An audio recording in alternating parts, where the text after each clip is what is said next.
बातमीपत्राची सुरुवात करतोय एका वेगळ्या आणि महत्त्वाच्या बातमीनं। नववर्ष पार्टीसाठी निमंत्रितांना कंडोम आणि ओआरएसची पाकिटं वाटप करण्यात आली आहेत। पुण्यातल्या मुंढवा या ठिकाणच्या हाय स्पिरिट पबनं हे वाटप केलेलं आहे। तरुणांमध्ये जनजागृती व्हावी यासाठी हा निर्णय आम्ही घेतल्याचं हाय स्पिरिट पबनं स्पष्टीकरण दिलंय। पब व्यवस्थापनाची पोलिसांनी देखील चौकशी केलेली आहे। पुण्यातल्या मुंढवा या ठिकाणच्या हाय स्पिरिट पबनं हा निर्णय घेतलाय। आपण या सगळ्या संदर्भात अधिक माहिती घेण्याचा प्रयत्न करूया। आमचे पुण्याचे प्रतिनिधी रोहन कदम आता माझ्यासोबत आहेत। रोहन, एक वेगळा निर्णय या पबनं घेतलेला आहे। सगळ्यात पहिल्यांदा या पाठीमागचा उद्देश काय आणि पबच्या व्यवस्थापनाशी आपलं काही बोलणं झालंय का?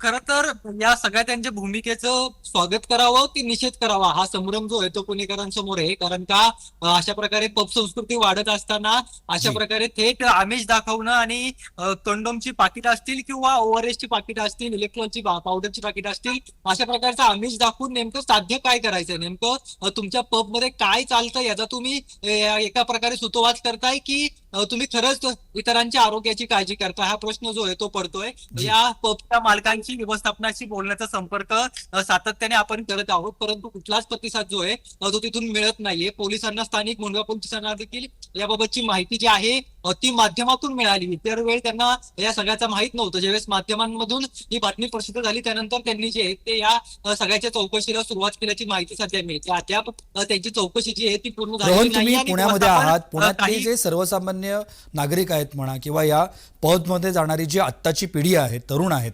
यांच्यापैकी कोणाशी तुमचं बोलणं झालंय का? आणि एकूणच अशा पद्धतीच्या गोष्टींवरती पुणेकरांच्या, सर्वसामान्य पुणेकरांच्या प्रतिक्रिया काय आहेत?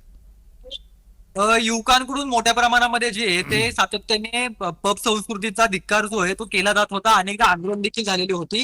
युवक काँग्रेसच्या वतीने भूमिका घेण्यात आलेली आहे। त्यांनी थेट पोलीस आयुक्तांना पत्र लिहिलेलं आहे, स्थानिक मुंबई पोलिसांना पत्र लिहिलेलं आहे आणि यांचे कार्यक्रम बंद करा, यांचा पब बंद करा, अशा प्रकारची मागणी जी आहे त्यांनी केलेली आहे। 31 तारखेची जी काही पार्टी उद्याची होणार आहे ती पार्टी होऊ देणार नाही आणि अशा प्रकारची जर संस्कृती पुण्यामध्ये वाढत असेल आणि तुम्ही थेट जर का आमिष दाखवून त्या ठिकाणी कंडोमची पाकिट असतील किंवा इतर काही गोष्टी असतील त्याचं वाटप करत असाल आणि पब मध्ये धांगडधिंगाणा करून मद्य जे आहे ते तरुणांना पुरवलं जाईल, तरुणींना पुरवलं जाईल, तर वेगळा जो आहे तो इम्पॅक्ट या सगळ्या शहराच्या जडणघडणीवरती पडतो।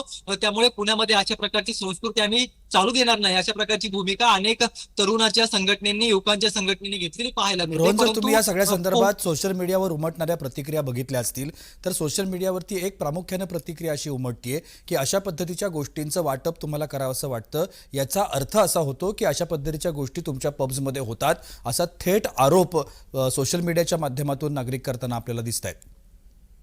अगदी बरोबर आहे। तसाच प्रकारचा सगळा उद्देश जो आहे तो या पबचा दिसून येतोय। कारण का सध्या जी पब संस्कृती वाढते त्याचं मूळ कारण जे आहे ते जर शोधलं तर मद्यप्राशन आणि त्यानंतर घडणाऱ्या इथल्या अश्लील गोष्टी, यामुळे जे आहे ते हे सगळं जे आहे ते बंद व्हावं अशा प्रकारची मागणी तरांकडून केली जाते। परंतु आपण किती पब मध्ये आपल्या युवकांना जास्तीत जास्त आकर्षित करू, कारण का या पब मध्ये जे ती मोठ्या स्पर्धा सुरू आहेत आणि त्यामुळे युवकांना आकर्षित करण्यासाठी आणि अशा गोष्टी जर का दिल्या तर वेगळा जो क्राऊड आहे तो क्राऊड आपण खेचू शकतो, अशा प्रकारची कदाचित त्यांची धारणा झाली असावी आणि त्यामुळे जी, त्यांनी अशा प्रकारचा जो आहे तो निर्णय घेतला असावा। परंतु ही संस्कृती हाणून पाडण्यासाठी यापूर्वी देखील मोठी आंदोलनं झाली। पोर्शे करारानंतर पब वरती काही प्रमाणात मर्यादा आल्या, परंतु जी। आता थेट 5-5 वाजेपर्यंत परवानग्या ज्या आहेत त्या या पबला जिल्हाधिकाऱ्यांनी दिलेल्या आहेत। त्यामुळे हे केवळ दिखाव्यासाठीच होतं का आणि या संस्कृतीला आपण केवळ पैशांसाठी चालना देतोय का, हा प्रश्न जो आहे तो पुणेकरांसमोर आता पडलेला पाहायला मिळतोय। निश्चित रोहन, आपण दिलेल्या या विस्तृत माहितीसाठी धन्यवाद।